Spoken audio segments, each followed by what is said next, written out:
Hello guys, একদিন একটি সাপ একটি নেকড়ে একটি বাংলো বাড়িতে চুরি করতে যায়।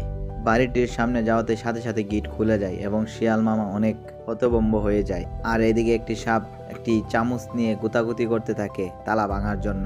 হঠাৎ তালাটি খুলে যায়, সাপটি আস্তে আস্তে ভিতরে ঢুকতে থাকে। শিয়াল মামা লাইট দিয়ে দেখে ভিতরে কেউ আছে কিনা। আর এদিকে একটি মাকড়সা বসে দেখতেছিল আশেপাশে কেউ আছে কিনা।